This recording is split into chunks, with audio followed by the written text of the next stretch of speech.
Wa alaikum salam, black God. Peace, God.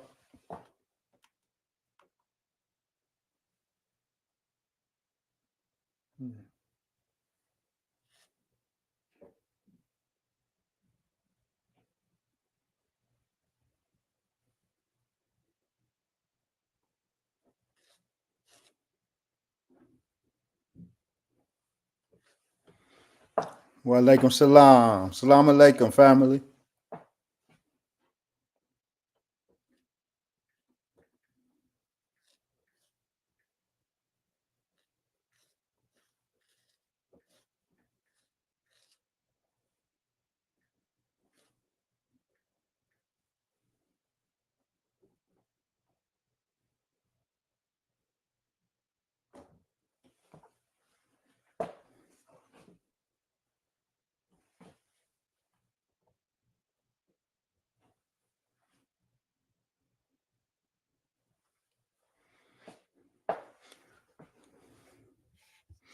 J elect. Peace, Allah.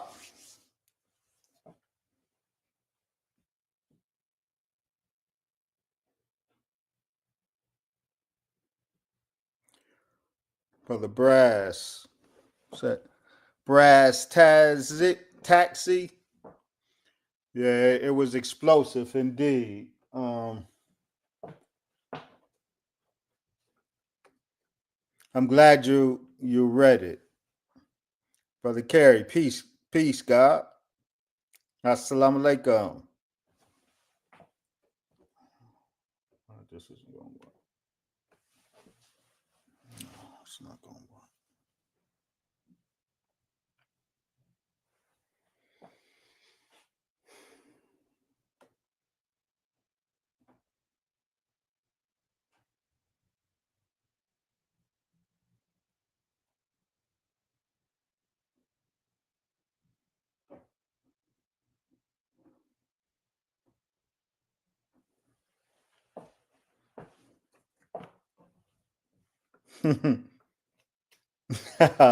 brother Brass, I feel you.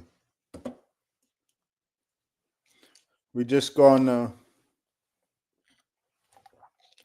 give it a few more minutes, family.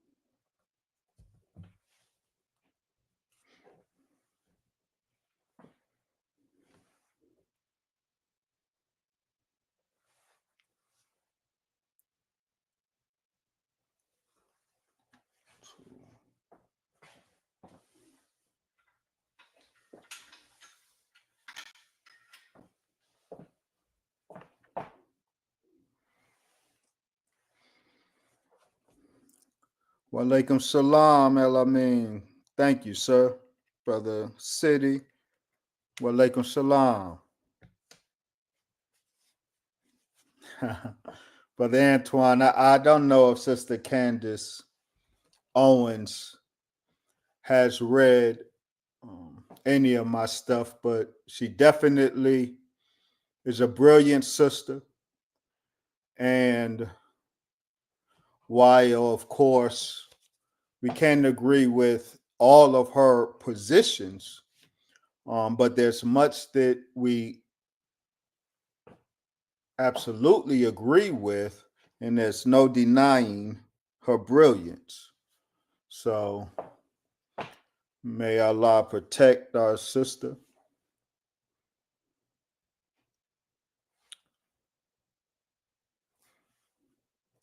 Just going to give it just a couple more minutes, and then we're going to jump right in.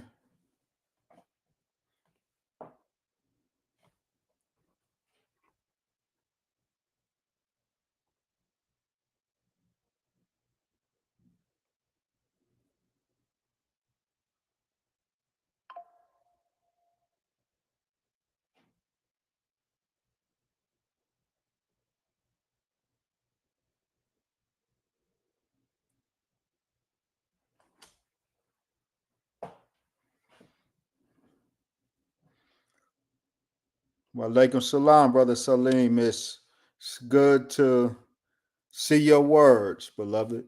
All praises belongs to Allah. Walaikum salam.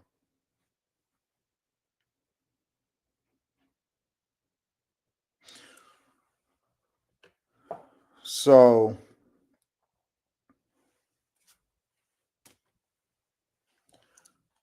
we will begin in the name of Allah, who came in the person of Master Fard Muhammad, to whom all holy praises are forever due. I bear witness that there is no God but Allah, and I bear witness that the most honorable Elijah Muhammad is his living and exalted Christ. I further bear witness that the Honorable Brother Minister Farrakhan is their divine reminder in our midst, the Messiah.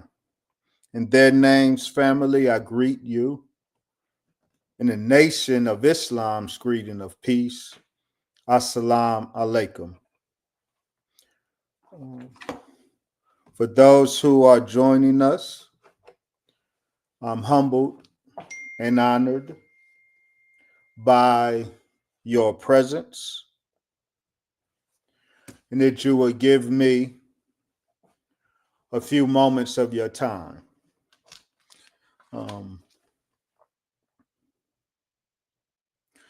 I was anxious to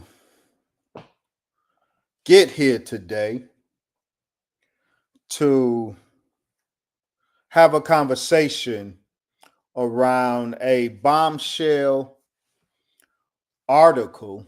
Well, have a conversation about a subject that has been ongoing, that we have been engaged in for quite a while.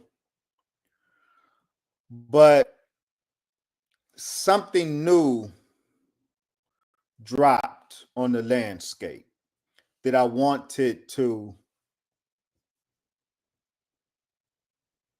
share some thoughts and observations about.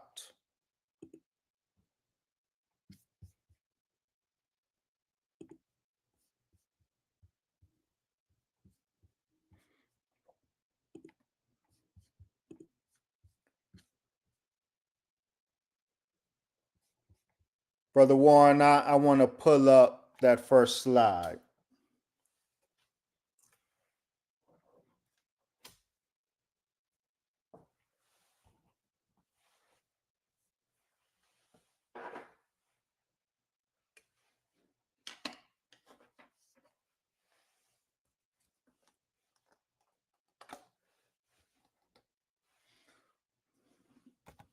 Is it sharing, Brother Warren?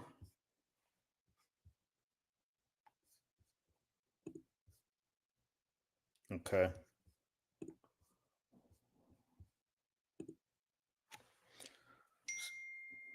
So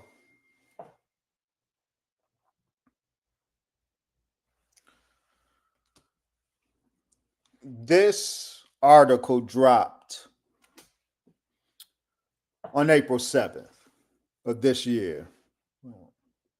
It was sent to me last Sunday. I looked it over, I digested it. I had intended to share some thoughts with us on it this past Thursday. Logistics did not permit, so I postponed it till today, and I digested it some more. This is indeed a bombshell article that dropped in unlimitedhangout.com. The author, the primary author of this article, Whitney Webb, is an investigative journalist, and her focus has been on the Jeffrey Epstein scandal. She has done terrific work actually in shining light on the Epstein scandal and what's really behind Jeffrey Epstein and his myriad of crimes. When I read the article, I saw how robustly Whitney Webb's investigation dovetailed with my investigation that was published February of last year, 2024. Whitney Webb's investigation of the Epstein scandal led her into the Diddy case.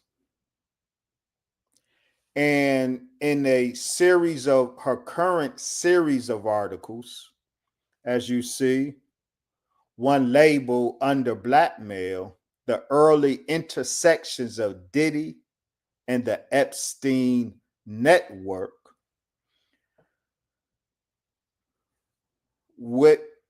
Whitney Webb highlights the parallels between what is alleged of Sean Puffy Combs and his operation, and not just the parallels, but the interconnections between that and the Jeffrey Epstein operation. Now,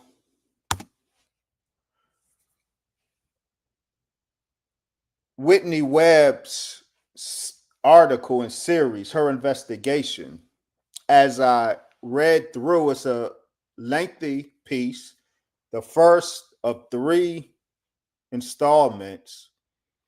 The first is 50 pages printed.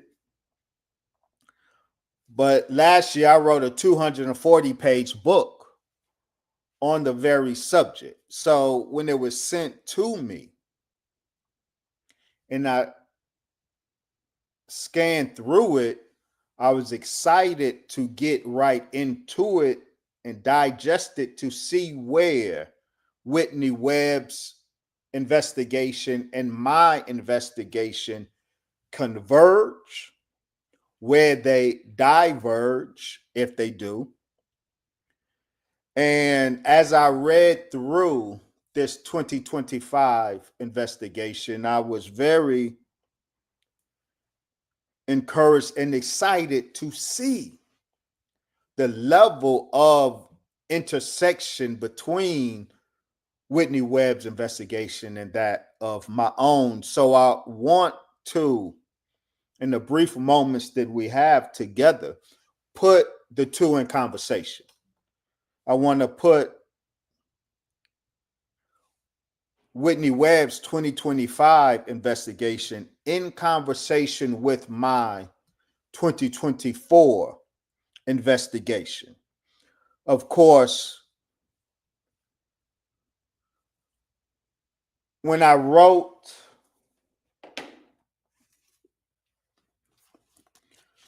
this book, The Hip Hop Conspiracy, how rap music was weaponized against Black America, the aim of this investigation was to expose the men behind the curtain of hip hop's degradation. Now, that's the word I used in the promo for tonight's discussion. There is no denying that hip hop, which is as I have described it before, hip hop is a beautiful black stallion. Hip hop is born of the God in Black people.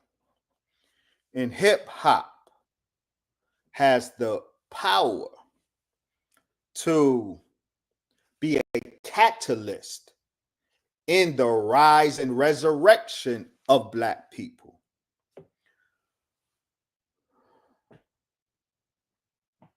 As we are aware of that, Satan, or the enemy of Black people, is and has been aware of that. And so hip hop was hijacked. The beautiful Black stallion, its natural rider, was turned off, pushed off of the saddle. And another rider saddled himself on hip hop and has been steering hip hop in a direction that does not lead to the rise and resurrection of Black people. Hip hop has been degraded. In its current state is a state of degradation in general. Such statements does not deny the exceptions, the powerful, positive rap artists and rap acts that do exist, but the state of hip hop, the landscape, the hip hop landscape in 2025 is what it is. But the point is how it got here. It did not arrive at this state, in this condition, organically. Hip hop was not self-propelled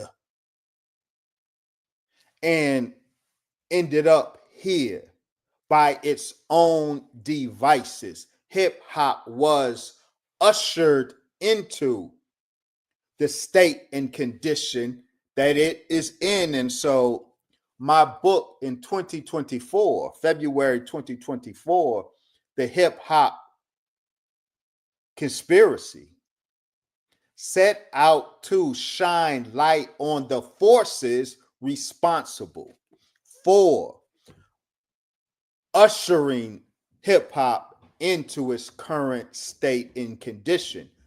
My intent was to identify those who are now saddled atop this Black stallion and guiding this Black stallion called hip hop. The article of Whitney Webb does the same thing, or seeks to do the same thing. Whitney Webb, this is a graph that I put together in 2019. This also now a part of the book. The architecture of, quote, Illuminati influence on hip hop. Here I identified key men and women behind the curtain of hip hop today, in particular behind the curtain of hip hop's degradation. Now, this is in 2019. I draw our attention, family, to the corner right, where in tier 3, we have Clive Davis, Arista, and Bad Boy. I'm going to come back to that.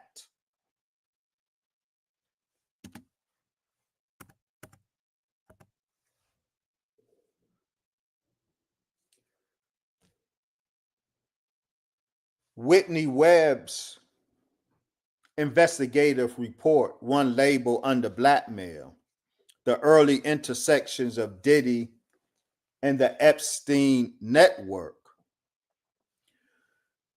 is very important, and her investigation and my investigation converges on each and every point. I did not see where, at least not from the first installment of this series, I did not see where we diverge in our conclusions. I was edified by Whitney Webb's investigation. It added some details to my own, and I will highlight those. I do believe that if Miss Webb availed herself to my 2024 investigation, I suspect she will get familiar with some details and some context that she might have known. But this is so what I want to do tonight briefly is put the two investigations in conversation with each other. We're talking about the hip hop conspiracy. We're talking about the forces behind hip hop's degradation. Now,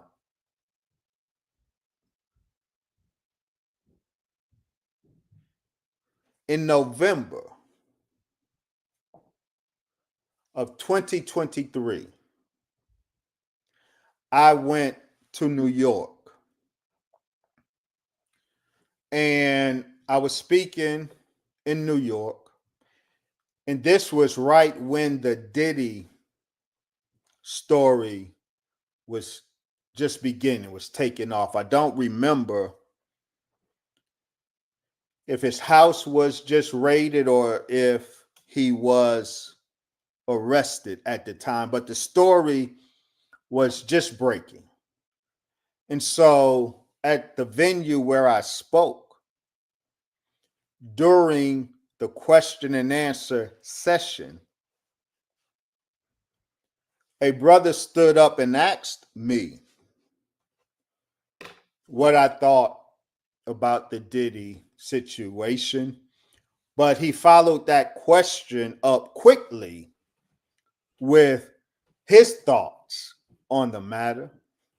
And he recited a long litany of what he alleges are Diddy crimes and evils and all of that. And at the end of his reciting of Diddy evils, alleged evils, he asked me what I thought about it. I told him that I don't know what Diddy is guilty or not guilty of. I didn't know then. I don't know now. I said, but I will see you a Diddy and I will raise you a Clive Davis. See, I knew then, as I know now, that at best or worst, depending on what view you're looking at it, Diddy is low-hanging fruit. And so in Whitney Webb's investigative report, she hones in on the very point that I hone in on in my book as well. Clive Davis, the hidden power behind Combs' Bad Boy Records. She gives a lot of information substantiating or showing Clive Davis as a mentor in the alleged crimes of Diddy. Diddy is low-hanging fruit. And the aim in my book was to shine light on the tree itself. So in the focus or the recognition of Clive Davis's role as a hidden power behind Bad Boy Records. This is just one point on which our two investigations converge. Now, last week, I want to say this. Before I had planned to do this, have this discussion last Thursday. Logistics interfered, but it was good that it did because I was able to see our brothers, Red Pill and Blue Pill, offer some thoughts on it on our brother's platform, the good brother Radiohead Rich. Shout out to Brother Rich. Shout out to Blue Pill and Red Pill. I was glad I was able to catch that conversation, that discussion. It was a great and powerful discussion. I was edified by it, and I encourage all of you to check it out. There are some points. There was absolutely nothing that I recall that I disagreed with. There's a couple of points, two in particular, that I wanted to add on to. The points that were made were spot on. And two of them, I just want to add further to them. Inshallah, God willing, we will do that by the end. Now, what is Whitney Webb saying?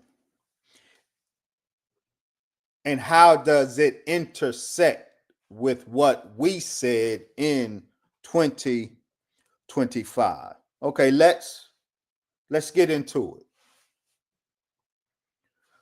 Whitney Webb, again, her focus of late, she came to the Diddy story via her focus on the Jeffrey Epstein operation, which she has written a book on it. And the conclusion of her most recent article is that, in short, as Jeffrey Epstein is not a lone predator, she documents that Jeffrey Epstein is an intelligence asset, that he was a front man for a network of oligarchs, spies, and criminals. So too, Whitney Webb's investigation suggests, so too are our super successful rap moguls, front men for a similar or the same structure. According to Miss Webb's investigation, she describes a network of music industry figures with deep connections with both the mafia and with the U.S. intelligence apparatus, particularly the CIA. This network enables chosen people to rise in the music industry, and it patronizes Black music executives like Sean Combs, Andre Harrell, Russell Simmons, Suge Knight, and others, and they patronize these artists for, in her words, a truly sinister reason.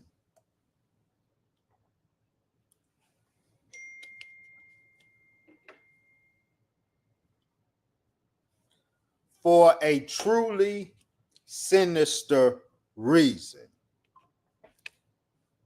Miss Webb, what is this truly sinister reason for which this network of music industry figures with connections with the mafia and the CIA, what is the truly sinister reason that the network, chooses artists and advances them and patronizes them? What is that truly sinister reason?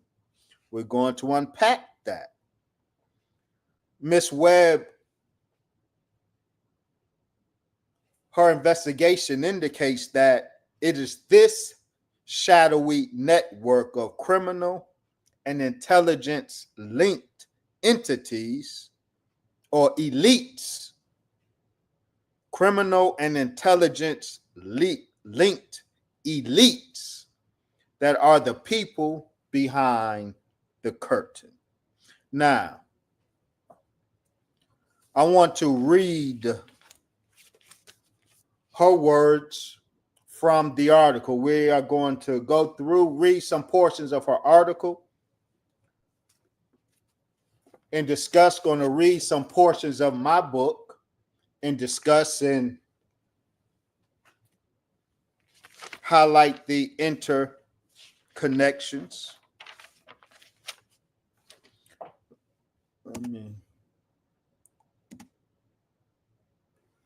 Before I do that, I want to go back to the graph, the men behind the curtain, the architecture of Illuminati influence on hip hop, and highlight two other figures that we identified as men behind the curtain back in 2019. Sir Lucian Grange, who heads today Universal Records, whom we are hearing a lot about, being that Drake, a Universal Records artist, is suing Universal Records. But also Edgar Brofman Jr. in particular. Who is Edgar Brofman Jr.? Be patient. We're going to have a lot to say about this man behind the curtain. So, Brother Warren, I want to switch to the article.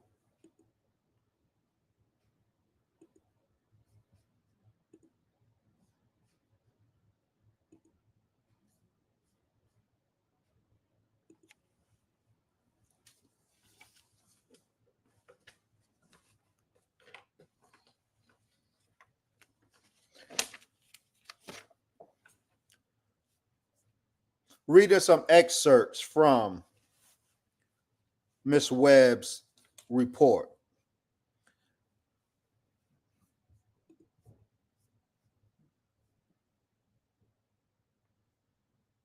Can y'all see that?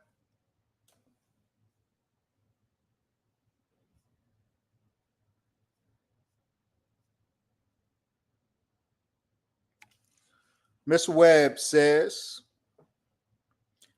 quote, a deeper examination of the Epstein case makes it clear that Jeffrey Epstein was not the sole mastermind or sole beneficiary of the sex trafficking and blackmail operation in which he engaged. Instead, Epstein served as an operator for a larger moneyed network of oligarchs with extensive organized crime connections, in addition to significant affiliations with intelligence agencies.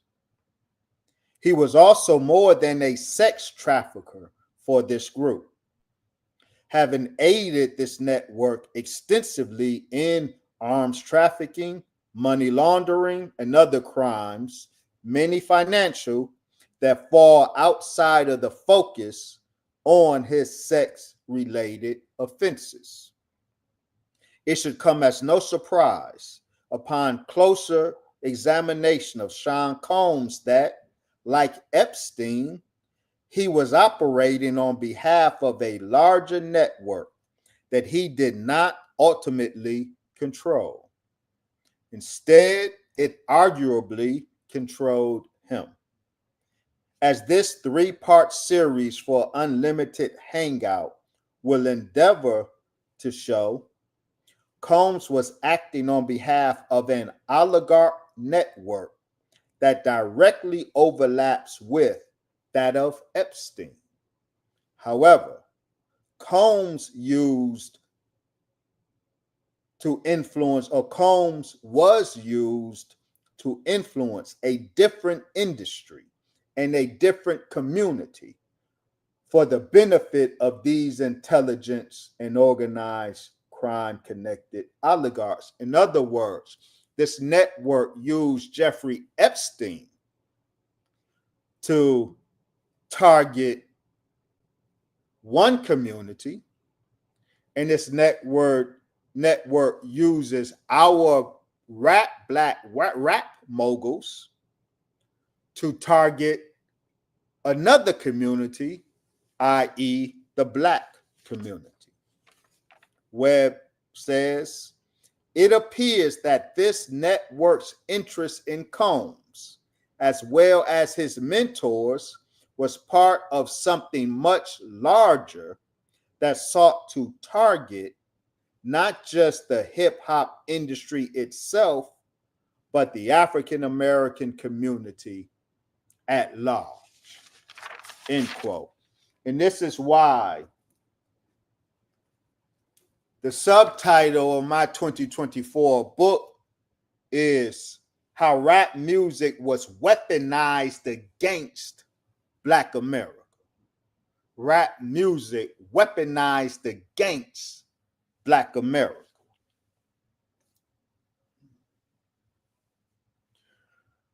According to Mrs. Webb's investigation, this network that, through its control of our rap moguls,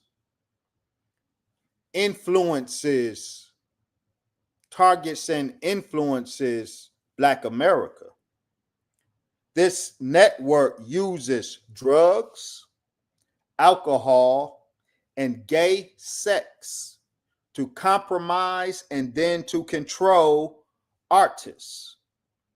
Once industry figures connected to this network gets control of an artist, they can then make him or her a celebrity and then use the artist's celebrity to help shape hip hop according to the designs of the network. Some of these compromised and controlled celebrity artists go on to become powerful music execs in themselves, who then perpetuate the system and the process. So this network, this shadowy network of mafia and CIA connected industry figures, they will identify a chosen artist or a collection of artists of their choosing that they enable, that they patronize, that they support, that they grow into celebrities and then present them to the community and get us caught up in their celebrity.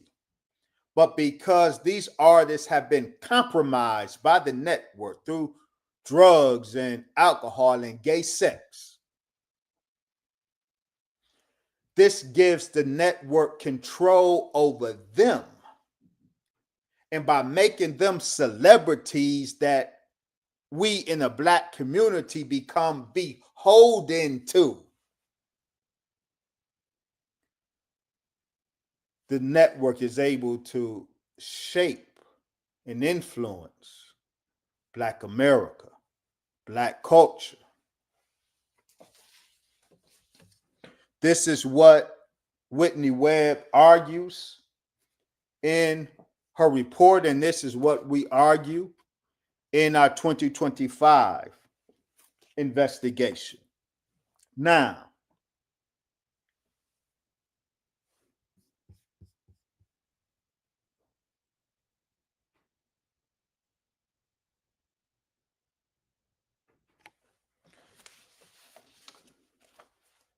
she goes on to say,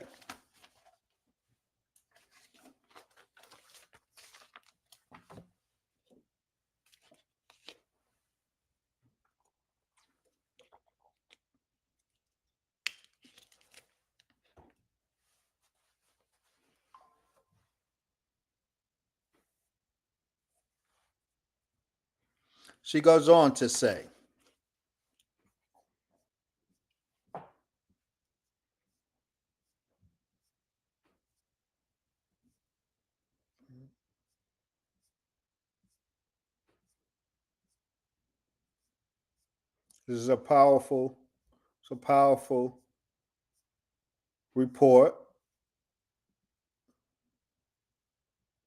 Uptown Secret to Success, Andre Harrell and MCA.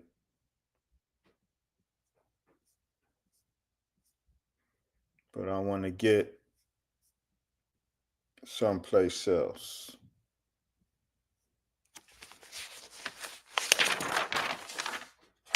Yeah. So let's go here. MCA, Mob Corporation of America. See, MCA, Music Corporation of America, the record label that dominated the industry for decades.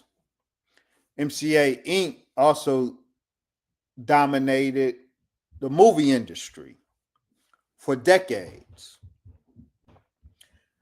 Whitney's investigation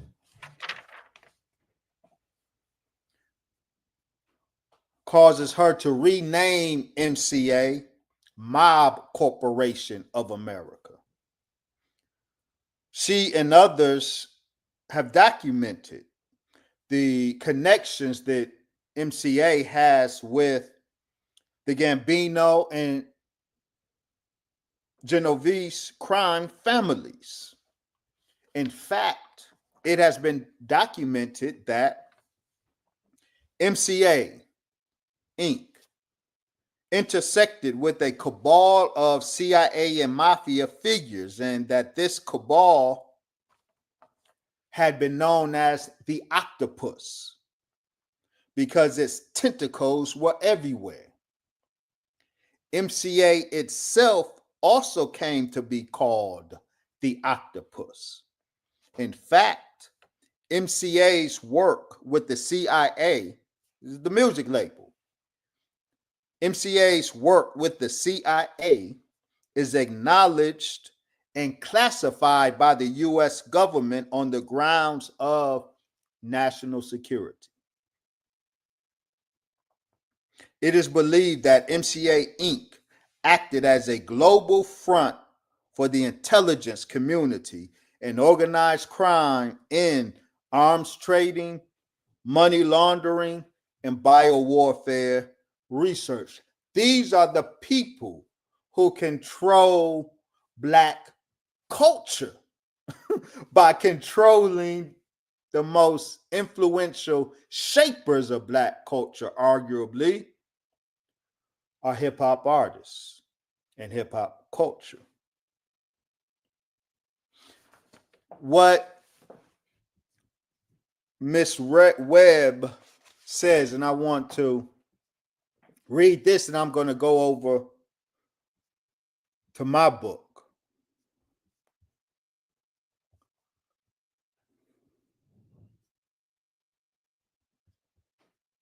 This is important.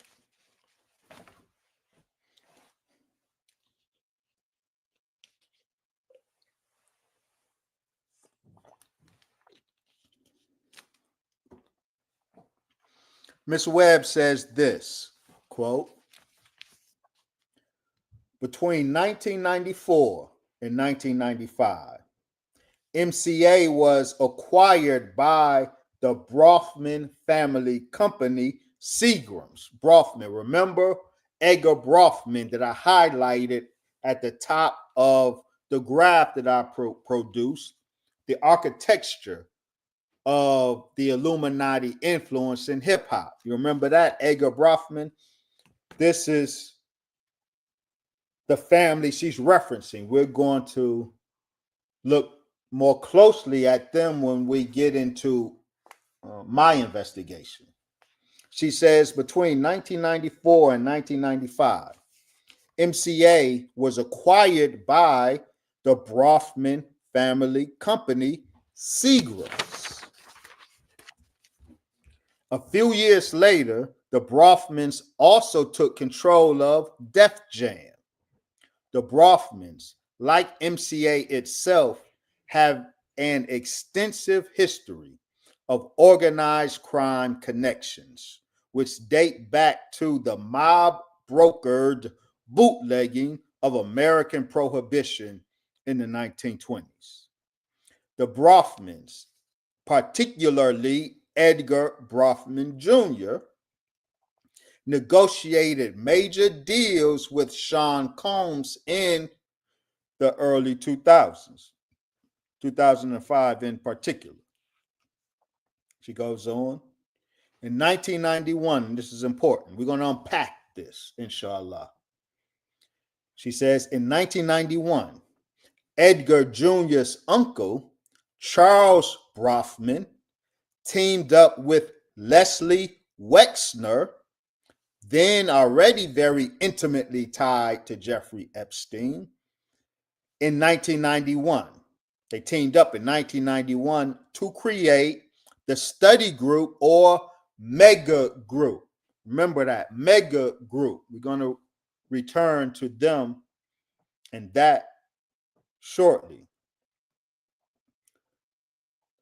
To create mega group, an ostensibly philanthropic organization that was chiefly focused on ethno-philanthropy and philanthropy directed at promoting Zionism and financing aspects of the state of Israel.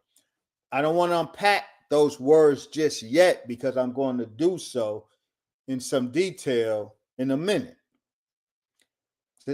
She says, yet this particular group, the mega group, brought together some of the most prominent corporate billionaires in the United States, the majority of whom share ties to organized crime.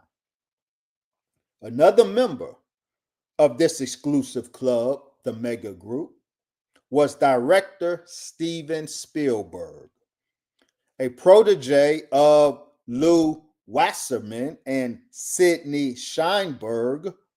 Spielberg will later play an unusual role in kingmaking the future film career of director Brett Ratner, an associate of Russell Simmons, Andre Harrell, and Sean Combs, who Ratner boasts of his childhood ties to Meyer Lansky, the Jewish gangster, and to the alleged heir to Lansky's criminal enterprise, Al Malnick. Now,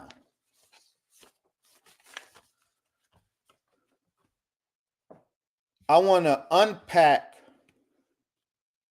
that by switching over to my book. Because what I wrote in 2024 shines light on what we just read from this 2025 investigative report.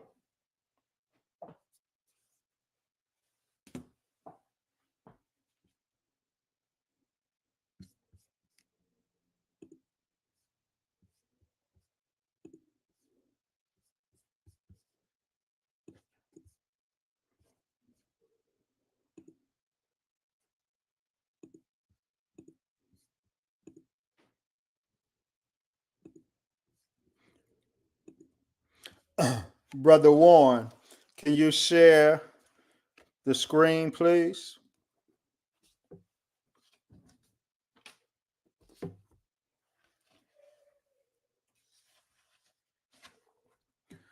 So we just read from Miss Webb about MCA Records and its ties to the mob and the CIA. MCA Records and MCA Inc. There's good evidence suggesting that they operated as a front for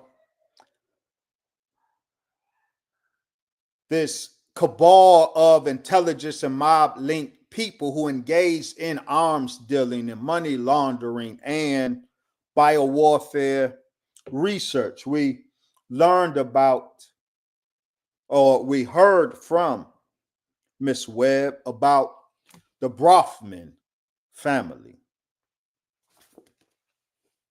And we heard from Miss Webb about the mega group. Now, this is what I shared in 2024, or some of what I shared in 2024 regarding these characters.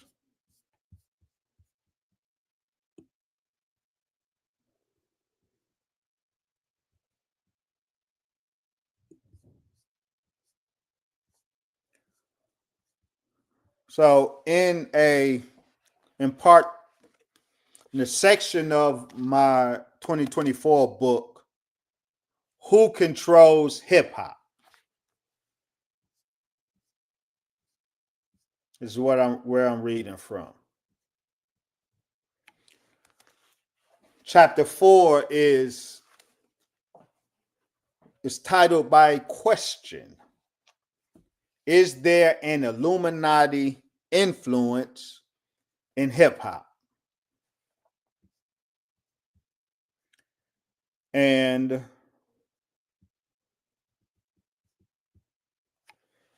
this is how I answered that question. If you will indulge me, I will read from this work. Old Illuminati versus new Illuminati. So I answered the question. I say, my answer to the above question depends on how one defines the Illuminati that is supposed to be influential in hip hop.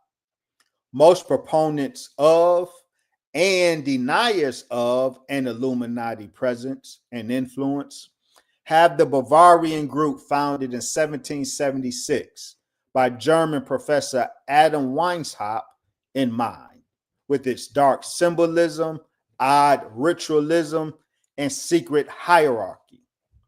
Proponents tend to see evidence of influence in such, to my mind, trivial places as strange imagery in Kanye West's Power video or the diamond hand sign thrown up by Jay-Z.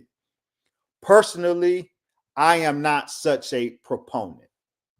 The influence of the Illuminati on rap and hip hop cannot, in my view, be seen in the prolific use of occult symbolism in videos or Luciferian references hidden in back-masked messages. That's all game, in my opinion. On the other hand, I do discern an Illuminati influence, but the real evidence of this influence is the normalizing in hip hop and the resultant lionizing in Black popular culture of the characters of the nigger killing thug or the bully coon, the bag getting slut or the Jezebel, and now the Black queer, the pantsy. The bully coon, the Jezebel, and the pantsy are three forms of manufactured blackness that hip hop, that hijacked hip hop, hijacked rap serves to our people. I go on with the reading.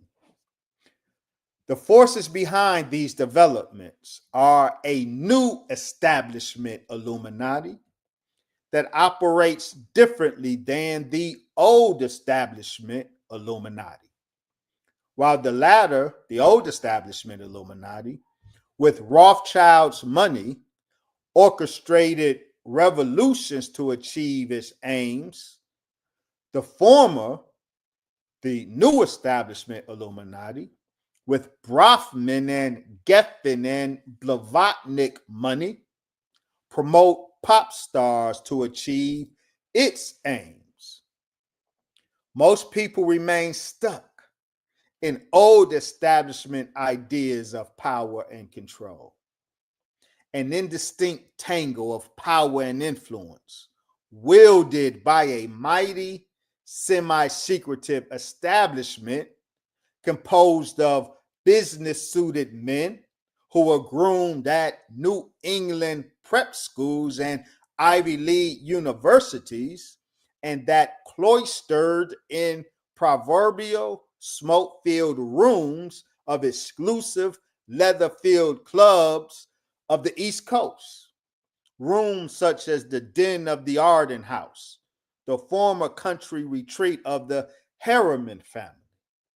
This old establishment was a more or less closed and self-sustaining institution that held a preponderance of power in our more or less open society.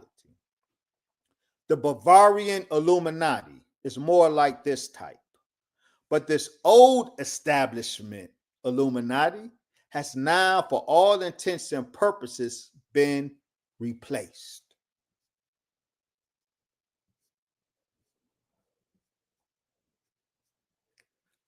I say, but the old and the new establishments do have the same ultimate agenda. While they operate differently, they do have the same ultimate agenda, and that is to transform society surreptitiously by well-placed members in positions of influence.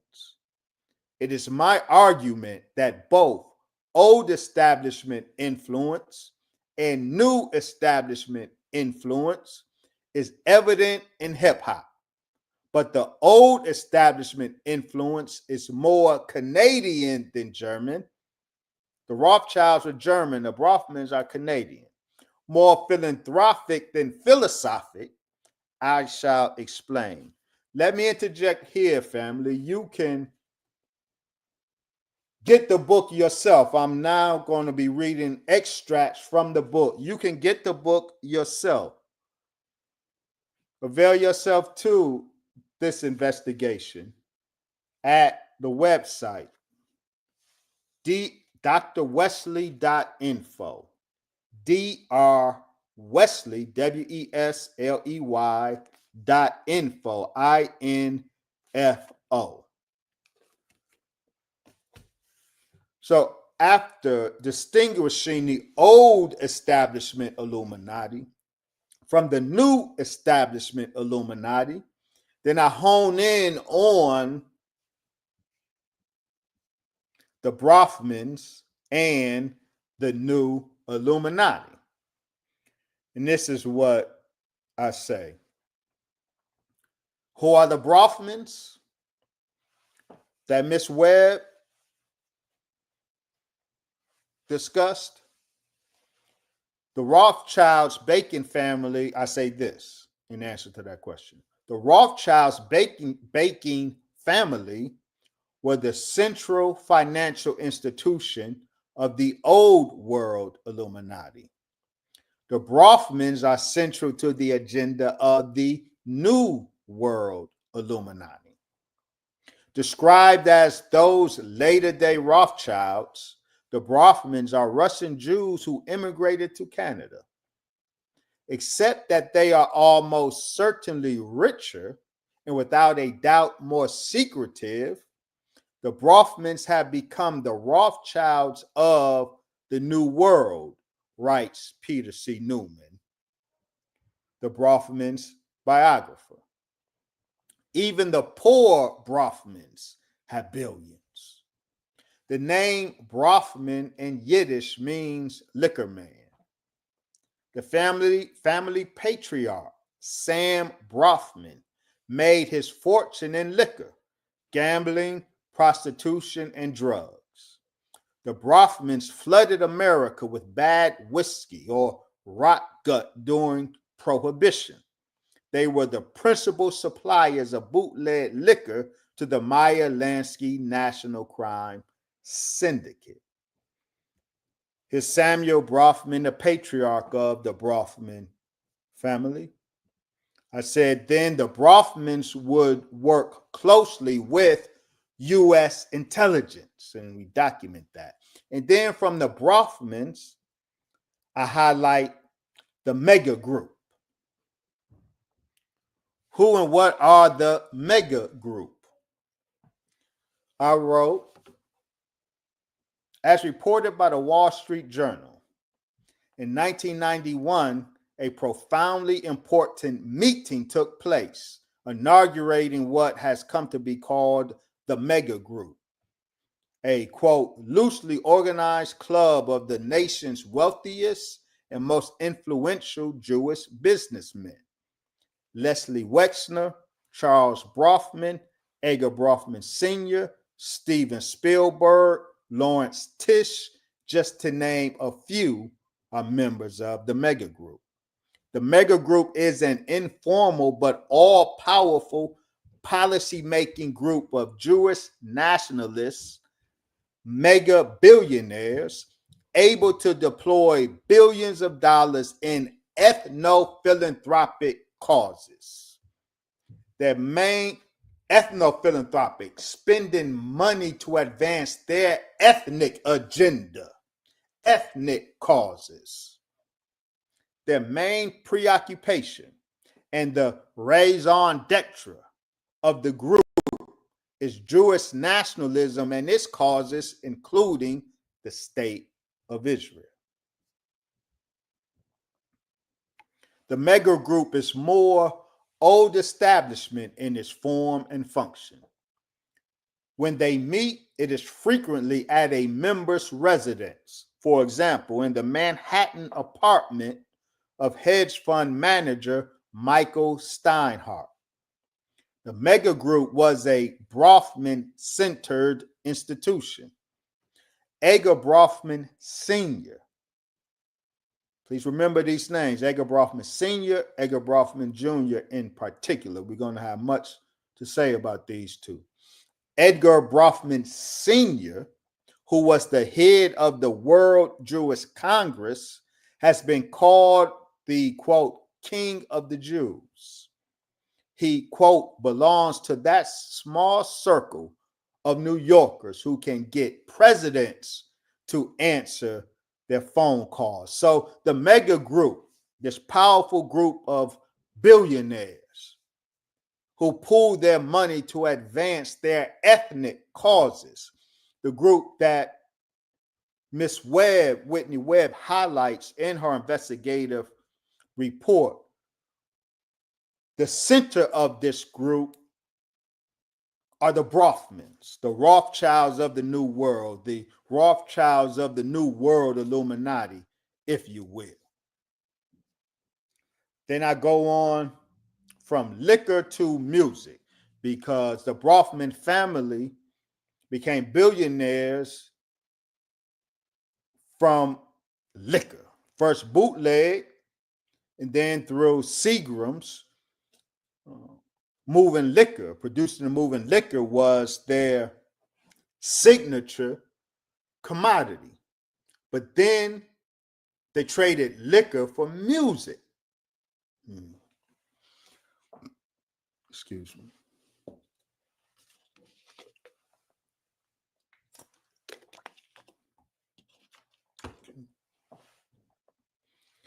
So I say this in the book.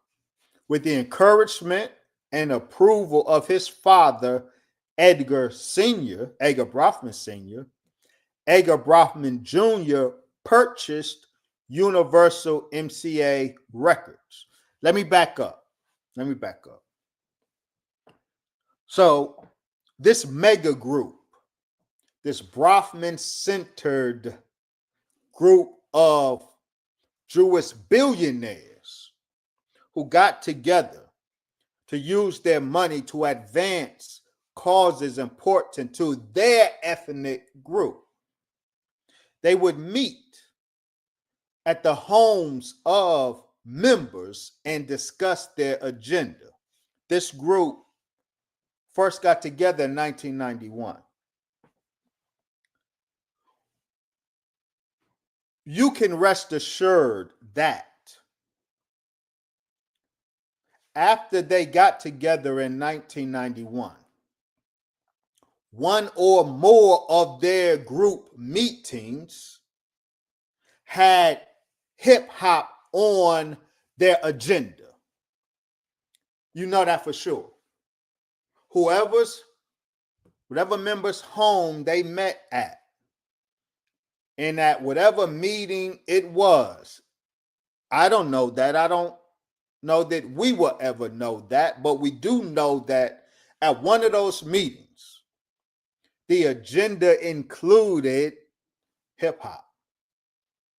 And so I go back to reading what I wrote in the book. With the encouragement and approval of his father, Edgar Sr., Edgar Brofman Jr. purchased Universal MCA Records in 1995. Edgar Jr. declared, quote, "The music business is now going to be the most important business to us." Imagine that. Imagine that. Just reflect. Not imagine. You don't have to imagine it because you just heard it, but reflect on that.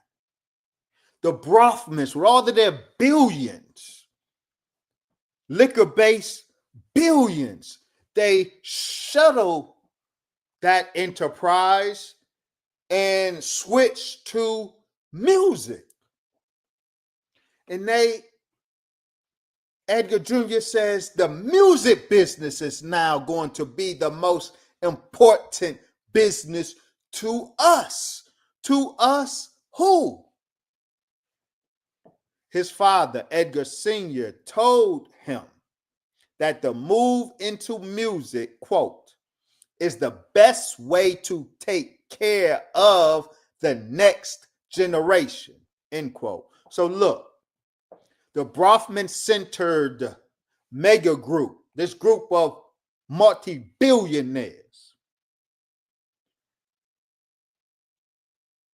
which is Brofman-centered, with Edgar Brofman Sr.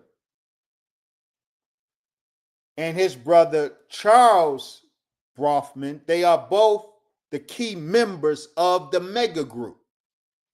Edgar Brofman Sr. encouraged his son, no doubt, after a mega group meeting where hip hop was discussed.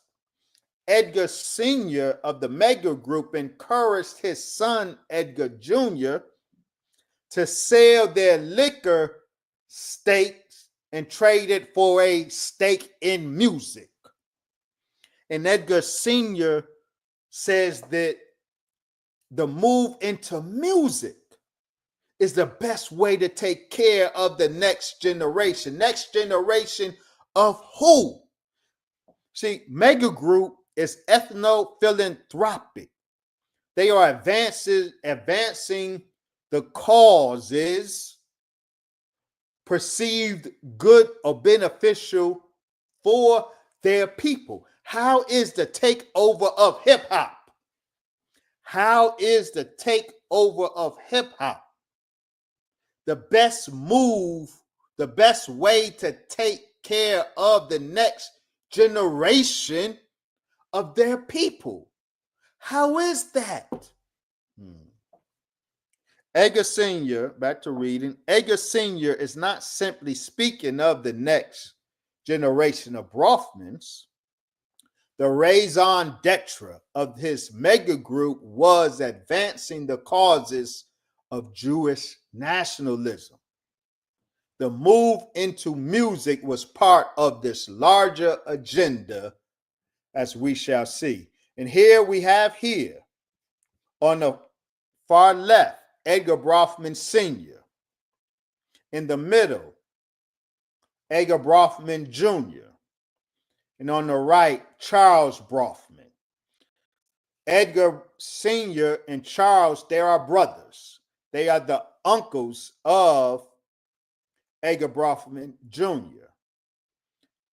Edgar Sr. and Charles are the sons of the family patriarch, Sam Brofman. I say, in this move to expand into music, Edgar Jr. also sought the counsel of two very important Hollywood powerhouses and fellow Jews, David Geffen and Barry Diller, whom we look at more closely below. This is, again, you can get the book at drwesley.info.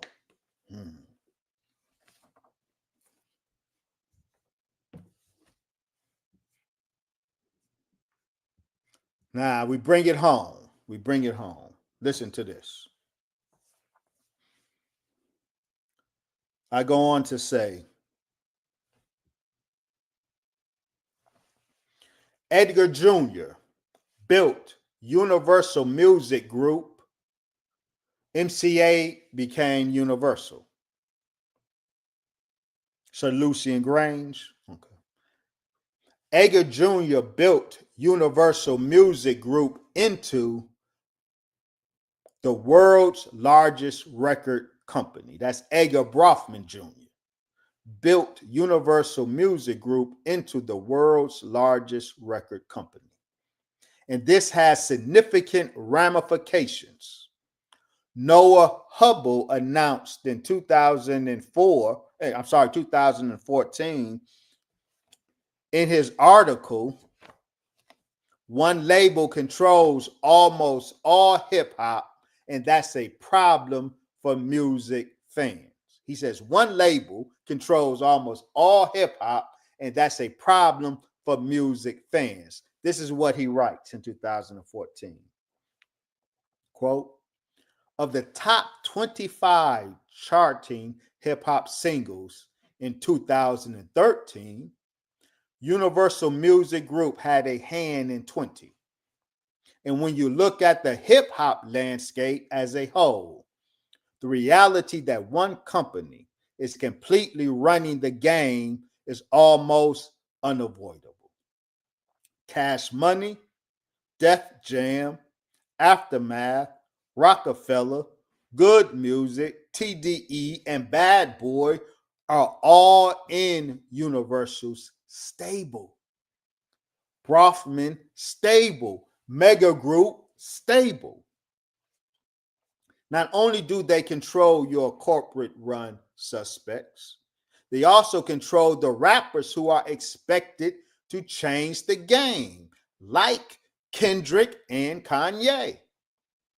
Particularly problematic for some is that the controlling interests, dominated by white men, are strikingly homogeneous.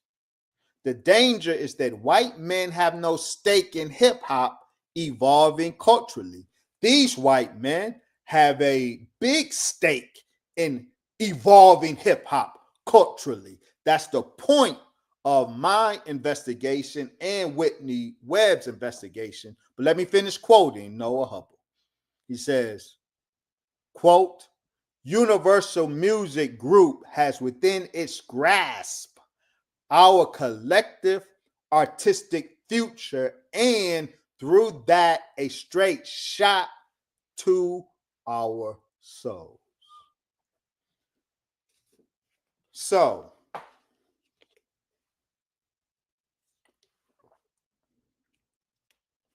we laid out in 2024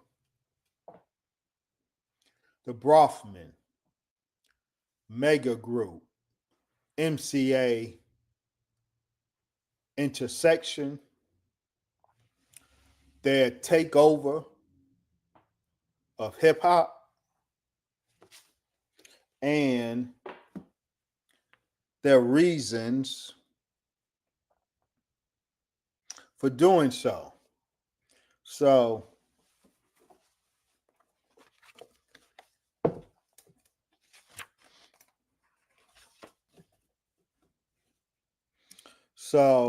we go on.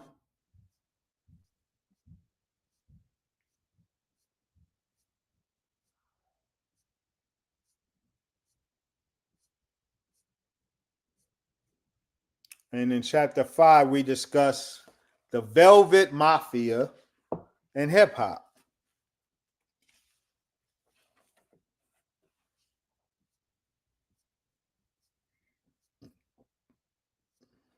The Velvet Mafia and hip hop. We discussed that. I'm not going to go in any detail tonight. I encourage you to get the book. I want to switch back over to Whitney Webb. Of course, so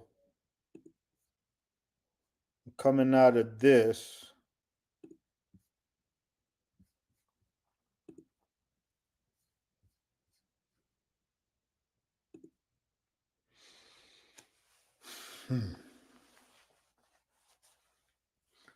so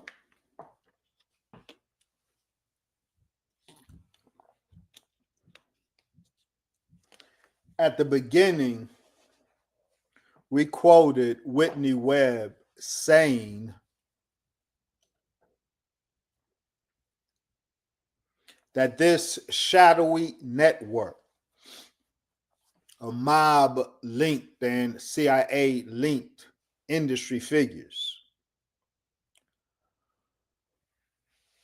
this network uses its influence over hip hop for, quote, a truly sinister reason. What really is that truly sinister reason that this network, or for which this network uses hip hop? Let's go back to Miss Webb.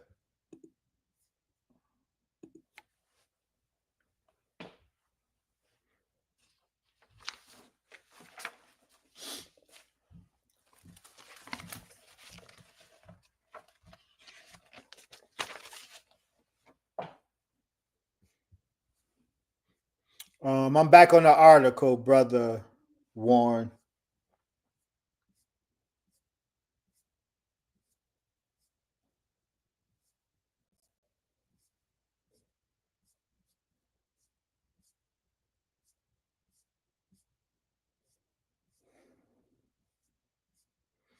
I want to go Mentors in Crime.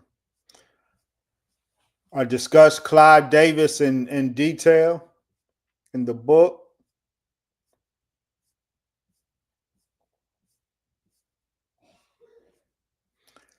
All right, this is where I want to be. In Miss Webb's article,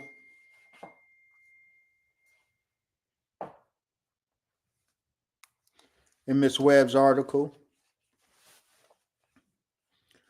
She discusses a conspiracy hiding in plain sight. She says this: ultimately, in tracing the network in which Combs had become deeply enmeshed by the early and mid 1990s, we are left with deep connections to intelligence-linked elements of organized crime. The same network of organized criminals also played a key part in enabling the activities of sex criminal and intelligence asset Jeffrey Epstein for at least the 1970s onward. With such connections established, the question then becomes, what did this group seek in someone like Sean Combs, and more broadly, in exerting its influence over the entertainment industry and specifically African American music? What did they seek? She says, while speculative, it appears that various connections leading back to MCA and its influence can help us arrive at one unsettling possibility. During this period, not only was MCA a dominant force in entertainment, in early hip hop specifically, but Lawrence Tish, through his 1985 takeover of CBS, controlled another key branch of the music industry through 1995. With the Brofmans taking over MCA and later Def Jam and Warner Music, the influence of the so-called mega group billionaires over the music industry became extremely significant during the 1980s. With Combs teaming up with Clive Davis, with significant ties to the same network, to form his own label, Bad Boy Records, in 1995, this tiny group of billionaires had the ability to shape hip hop, the cultural engine of the African American community, in major ways. The same year that the Brofman and Tish clans formally joined forces with Leslie Wexler and others like MCA linked Steven Spielberg via the Mega Group, American record labels had allegedly begun to conspire to promote crime in hip hop lyrics with the ostensible goal of facilitating the filling of private prisons, as those that ran the record labels were allegedly deeply connected to private prison firms. She says, she suggests that mob linked or mob adjacent entertainment companies were working to culturally engineer African American culture. Listen to this. Investigative journalist Whitney Webb says that mob linked or mob adjacent entertainment companies were working to culturally engineer African American culture for the benefit of CIA linked crack dealing and ultimately CIA linked companies like Wackenhut that dominated the private prison industry. Hold on, I'm going to sit down for a few. About me.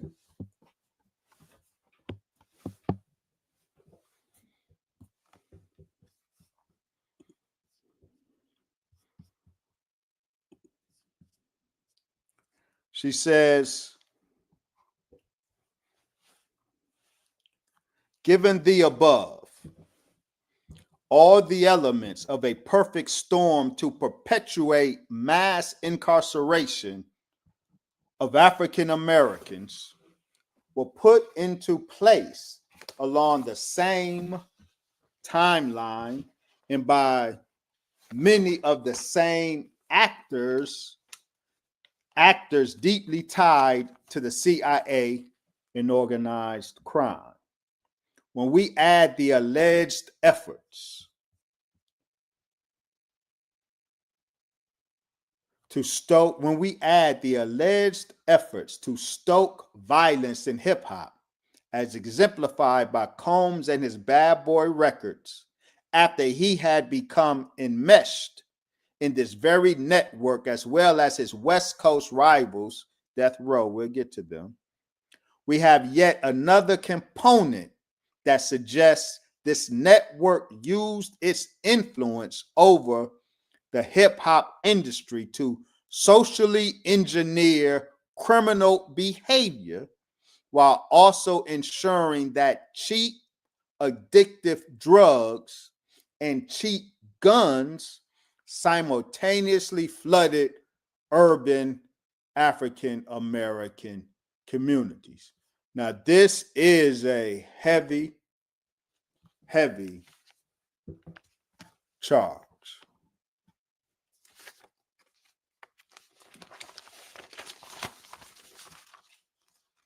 This is a heavy charge.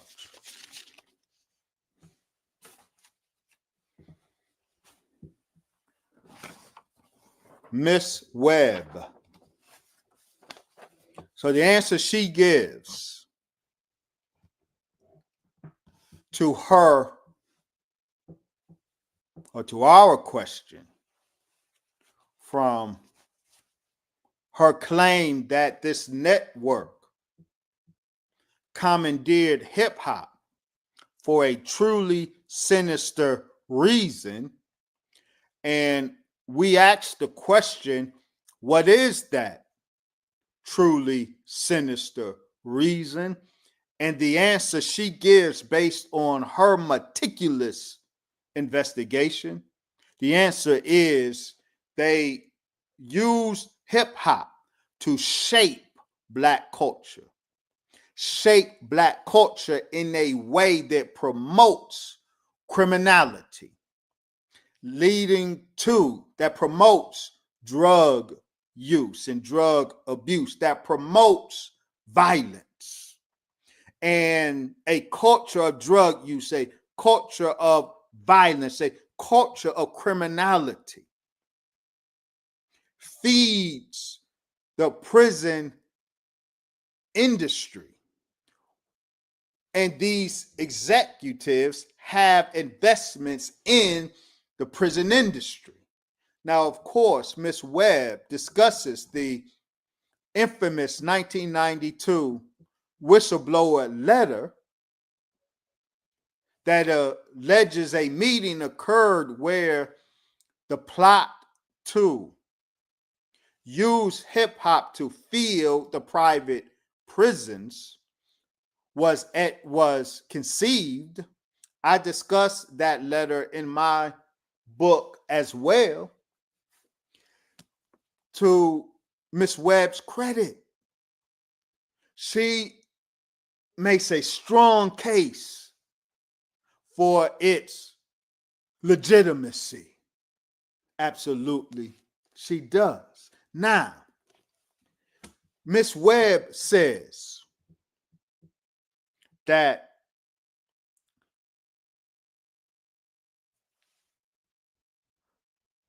CIA, that part of this whole project to use hijacked hip hop to culturally engineer Black America in order to feed prisons.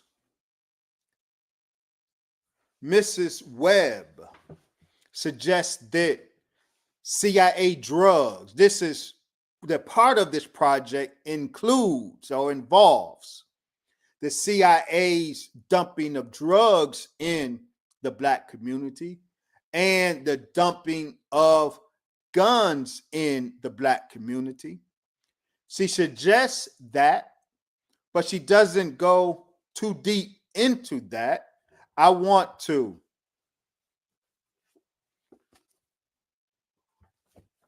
speak on that, if I may. What time is it? So we're almost at 2 hours. I don't want to do 3 hours tonight. What I do want to do, Brother Warren, is go back to the book, the PDF.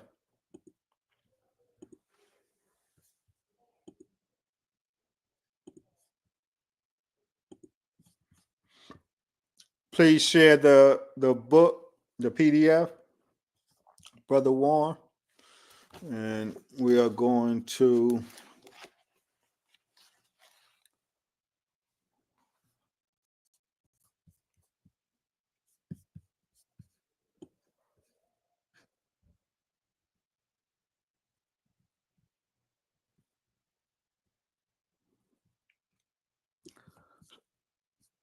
so regarding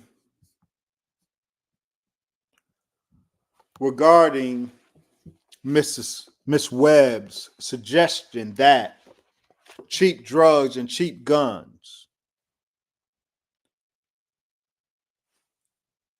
made it into the Black community as part of this overall project. In our book, in chapter 8, chapter entitled Manufactured Bully Coons and Violence in Hip Hop, we address that matter in some detail.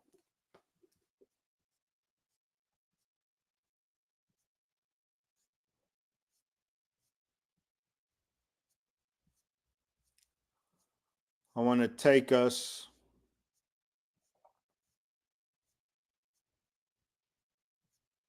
again, you can get the book at drwesley.info. I'm going to take us to page 241, section entitled How the CIA Armed the Bully Coon. And again, this language, bully coon, I'm not going to unpack it right now.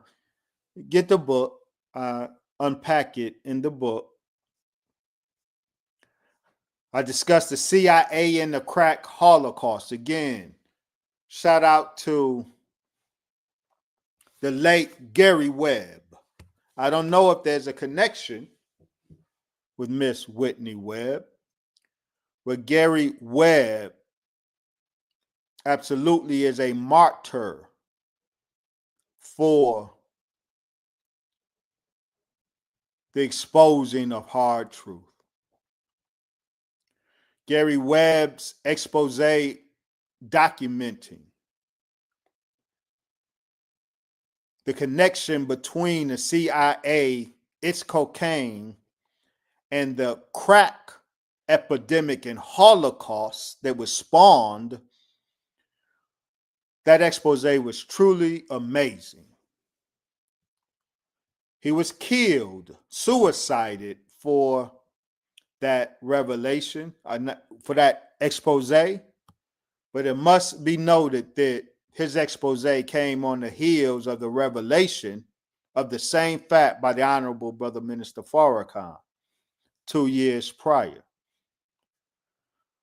But what isn't emphasized enough is while CIA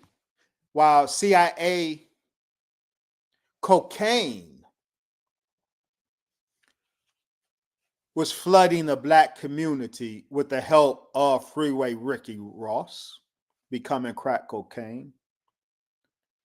Also, CIA guns were flooding the black community via Freeway Ricky Ross. So the drug holocaust has two components to it. Has the drugs and its effect, but also the violence that comes with the drug gang. So the CIA not only introduced the drugs that became the crack, they introduced the guns and spawned the violence that is now part and parcel of the drug game, but well beyond the drug game, it is a signature of urban dystopias across this country. The CIA spawned not just the drug addiction, but the CIA spawned the violence epidemic. So I say this, I document this in our book. The CIA operation, quote, this in the section entitled The CIA and the Guns, I say this. The U.S. government operation that pipelined tons of cocaine to black gangs in South Central Los Angeles also pipelined military-grade weapons to them. CIA asset, FBI informant Danilo Blandon provided the Freeway Ricky Ross operation with the government's cocaine. CIA asset Ronald J. Lister provided the Ross operation with the government's guns. Quote, the man, Ronald J. Lister, would remain at Blandon's side for 7 years, though mostly in the shadows. I'm now quoting Gary Webb. He says, the man, Ronald J. Lister, would remain at Blandon's side for 7 years, though mostly in the shadows. He would give Blandon's drug ring a whole new sideline weapons and sophisticated electronics equipment, and a whole new smell, the unmistakable aroma of the U.S. intelligence community. Ronald J. Lister, the CIA asset, fed the Ross operation weapons and sophisticated electronics equipment. Lister was a former 13-year police officer in the Los Angeles area, leaving the Laguna Beach Police Department in 1980 to go into the security business full time. One of Lister's companies was Pyramid International Security Consultants. Lister was a weapons source and was involved in the arming of the Contras. Lister was a CIA asset. Lister's Pyramid International Security Corporation was a favored private vendor used by the CIA to help smuggle weapons to the Contras. Lister's high-tech weaponry went to two sources: the Contras of Nicaragua and the Black Crack Ring in Los Angeles.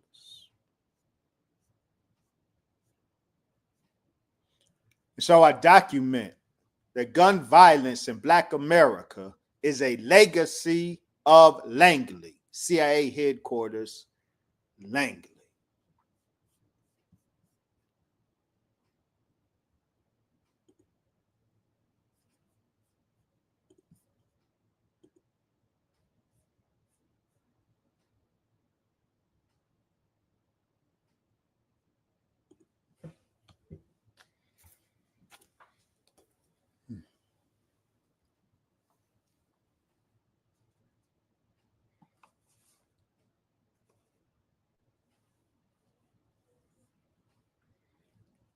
According to Miss Webb,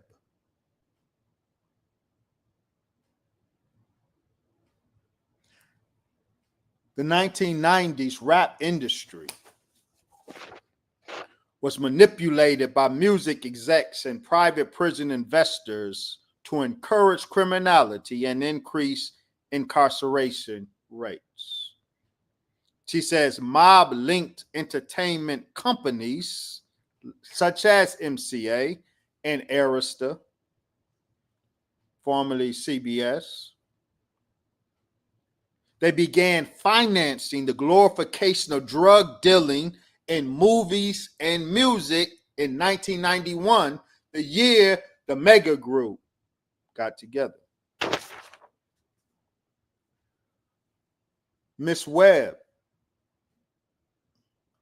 suggests that Bad Boy Records and Death Row Records are Trojan horses by which gangster rap was injected into the culture. Bad Boy and Death Row were funded as tools for social and cultural engineering in the Black community. Now look at this. I'm almost at the end.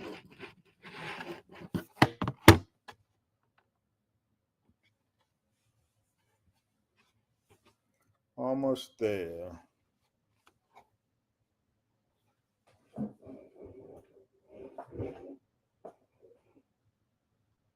Almost there. We about to land this plane.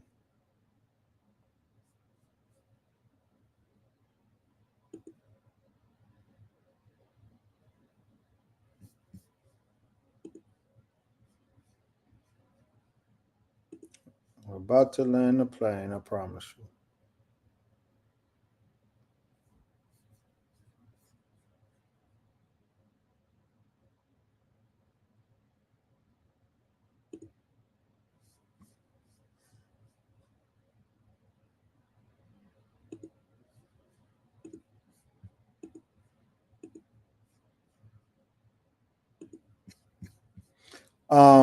Can you share the PDF one more time, Brother Warren?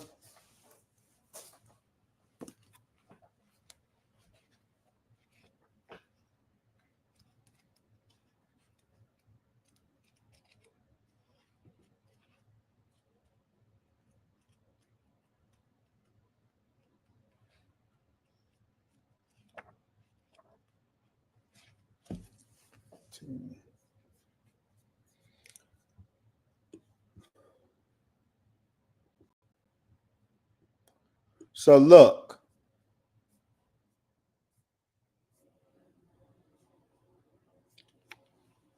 in my book, I have a section entitled The Other Side of Death Row. And it opens with a quote by Atron Gregory, who was an early manager of Tupac Shakur. Atron Gregory said, quote, all death row is Interscope. Interscope Records. Doug Morrison, Jimmy Iovine, and Ted Field. Jimmy Iovine and Ted Field, but Doug Morris was the distributor. All death row is Interscope. That's very, very important. And what I show in this section of the book, all of us are familiar, presumably, with the founding story of Death Row Records. And some of us even know, in addition to Suge and DOC and the others, we know that Michael Harry O'Harris put up reportedly $5 million He was part of Death Row. But what I argue and show in the book is this.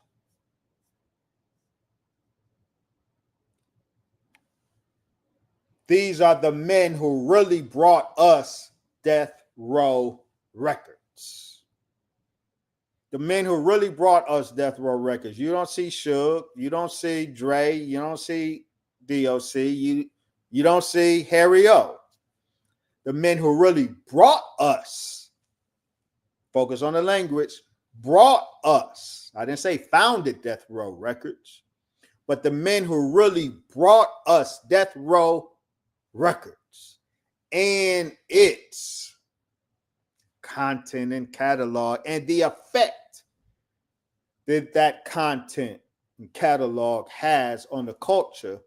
The men who really brought that to us is Edgar Brofman Jr., David Geffen, Doug Morris, and Jimmy Iovine. Now I want to end this way.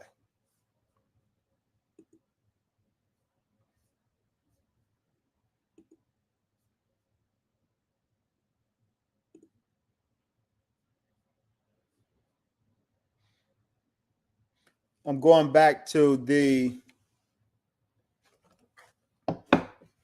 PowerPoint, Brother Warren.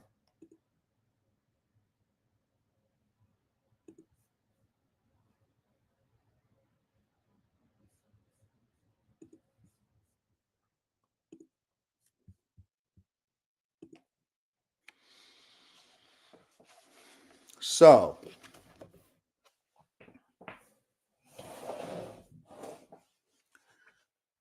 we said a lot. And this is how we will close. Given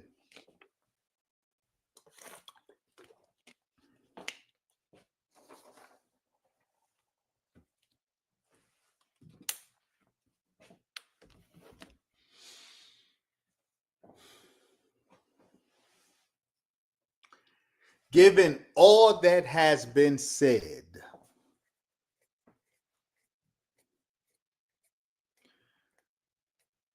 you all could, I'm sure, immediately recognize the profound significance of two meetings that occurred in 1996, a year after the Million Man March, wherein the Honorable Brother Minister Farrakhan, alone in history, called for 1 million Black men to join him on the Mall in Washington, and nearly 2 million showed up at his call, playing a key role in the success of this historic event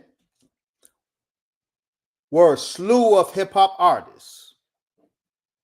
Hip-hop was very instrumental in helping to ensure the mega success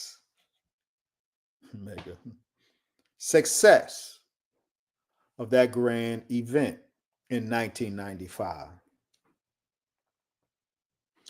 The network, the people behind the curtain of hip hop, they responded in a particular way in 1996. So look,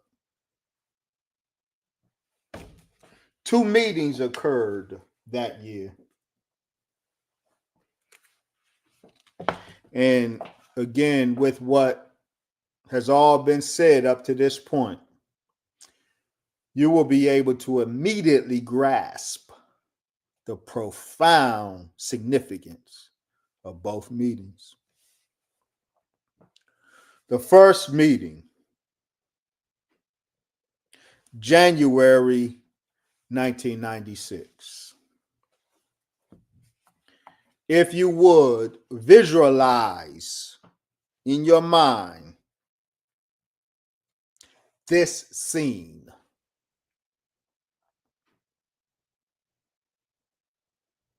A limousine parked outside the Chino's restaurant in Santa Monica, California. In the back of that limousine is Edgar Brofman Jr. and Suge Knight. Visualizing that? Back of a limousine in Santa Monica, outside Chino's, I guess that's how it's pronounced, restaurant. Suge Knight and Edgar Brofman Jr. are in the back of that limousine. Why are they in the back of that limousine? They're celebrating because Edgar Brofman Jr. just put up $200 million for Interscope to be the distributor of Death Row Records. That's January 1996. Edgar Brofman Jr. and Suge Knight celebrating a deal that was reached to secure and ensure that Death Row Records, its content, its culture, its ethic will continue to ring throughout Black America. Okay. Now, that was January 1996.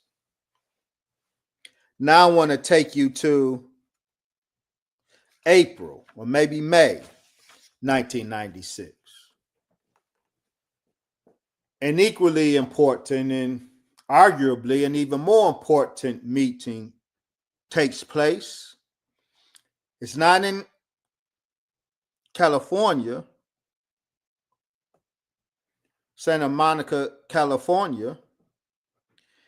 It takes place on the Upper East Side of Manhattan, New York.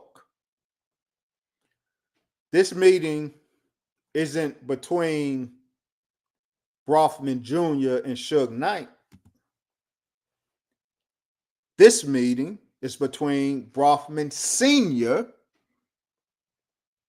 and the Honorable Brother Minister Farrakhan. This meeting occurred 4 to 5 months after Suge Knight and Edgar Brofman Jr. celebrated the inking of their deal. This meeting between the Honorable Brother Minister Farrakhan and Edgar Brofman Jr. Now, Edgar Brofman Sr. Now, remember who Edgar Brofman Sr. is. Brofman Daddy, Daddy Edgar. Remember who he is. This is who was dubbed the King of the Jews at the time. He was a president of the World Jewish Congress. He and his brother Charles were the key figures of the mega group. In April or May, in the spring of 1996, a few months after the January 1996 meeting between Edgar Jr. and Suge Knight, this meeting occurs in the Manhattan apartment of Edgar Brofman Sr. And what is important is that During the course of this meeting, a very important moment occurred. At a particular point, Edgar Sr. says to the Honorable Brother Minister Farrakhan, he says, Lewis, would you like a drink? Note the disrespect.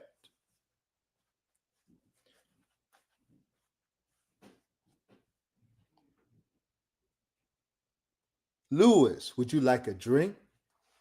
Edgar Sr. says to the minister, and the minister, not returning like for like because he's a man of integrity, he says, oh no, sir, Mr. Brofman, I don't drink. Edgar Sr. said, well, do you drink orange juice? Yes, the minister says. Brofman Sr. says, that's me. See, he's stunting on the minister. Listen, he says, that's me.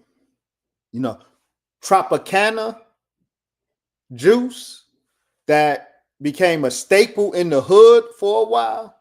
Tropicana, that's Seagram's. That's Brofman. So he said, you know, the juice your people drink, that's me. Brofman says to the minister, do you listen to music? Yes, of course, the minister says. Brofman says, that's me. Do you go to movies? The minister says, occasionally. Brofman says, that's me. The minister says, oh, Mr. Brofman, I know you're a rich and powerful man, but when the God that I serve get ready for you, none of your riches can keep you here 1 second beyond the time. So who is really powerful? Now, there's so many things so very significant about this meeting. Note that after Edgar Jr. signed that deal with Death Row Records, which was the hottest label at the time. Black America was being shaped by the frequencies and the vibes of Death Row Records. After Edgar Jr. signed that $200 million or celebrated that $200 million deal with Suge Knight, Edgar Sr., the so-called king of the Jews, Mr. Mega Group man himself, says to the minister, or implies to the minister, and says to the minister, the juice your people drink, that's me. I provide that for them. The music that your people listen to, that's me. And he was right. Through his son and their control of the Brofman control of the music industry, Edgar Sr. was boasting, but he was boasting truthfully. He said, the movies you watch, that's me. This is the real octopus. The tentacles are in every field. This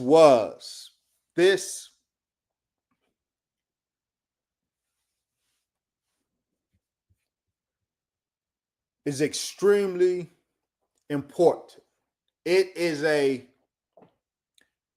confession to the man of God himself.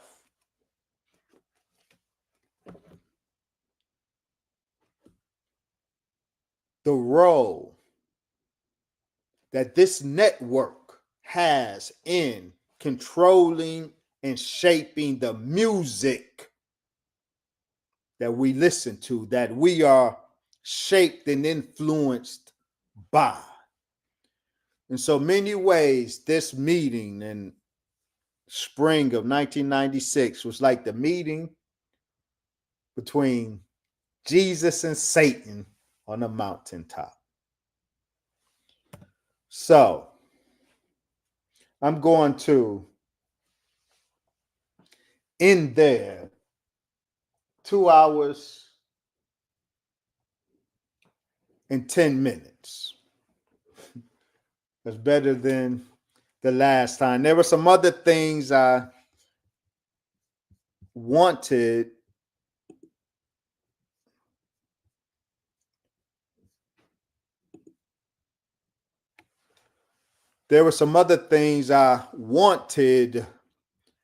to touch on.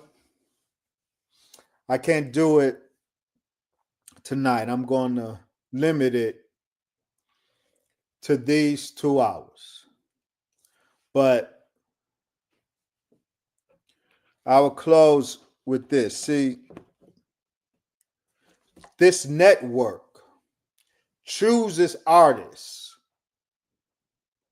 and they make them celebrities and feed them to us. The artists that they make celebrities, they had already compromised them. So they control them before they feed them to us. And for so long, to this very day, hip hop artists are among the most influential elements of the Black community, certainly in shaping the culture of Black America. We are a celebrity culture. We love our celebrities, but what is coming out now,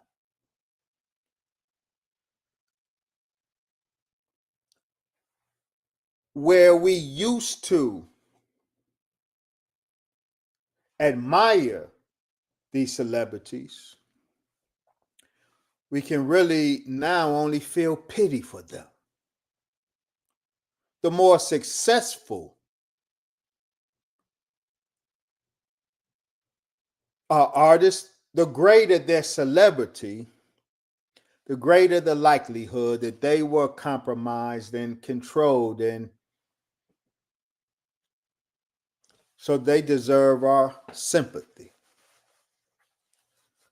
I indeed have said that the rappers, the hot rappers are the gods of the Black community. What? What do you mean, Brother Wesley, the gods of the Black community? What is a god? The Most Honorable Elijah Muhammad teaches us that a god is a being of power and force. And arguably, there is no class of people in the Black community with more power to shape the thinking of a critical mass of Black people and therefore shape the culture of Black America, like the hot artist writing the track of a hot producer. But note that God, as a being of power and force, could be good or bad. The artist that has been commandeered by this network, compromised and controlled, used as tools to shape, to culturally engineer Black America according to the designs of this network.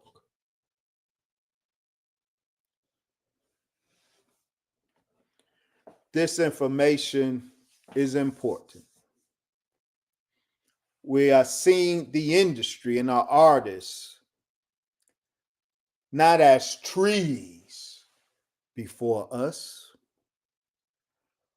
but as mere men and women,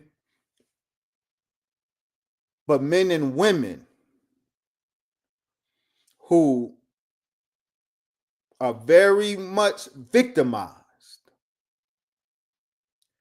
And to the extent that they themselves victimize others, this is a system that they did not create, but they are perpetuating. And yeah, this party has to end. We got to not just watch the party end. This particular party, we have to actively turn the lights on and end the party. And that's what Mrs. Webb's investigative report helps to do. That's what my 2024 book seeks to do and inshallah helps to do. And it goes on. I anxiously await the second and third installment of this report. I see people asking for a part two. There may be a part two after the new installment of this series is released. So stay tuned. Thank you, brothers and sisters, for the time you gave me. I'm not going to be abusive to it by taking any more of it. My parting words will be, get the book, The Hip Hop Conspiracy, How Rap Music Was Weaponized Against Black America. You can get it at drwesley.info, drwesley.info. May Allah bless and keep all of you. Assalamu alaikum, family.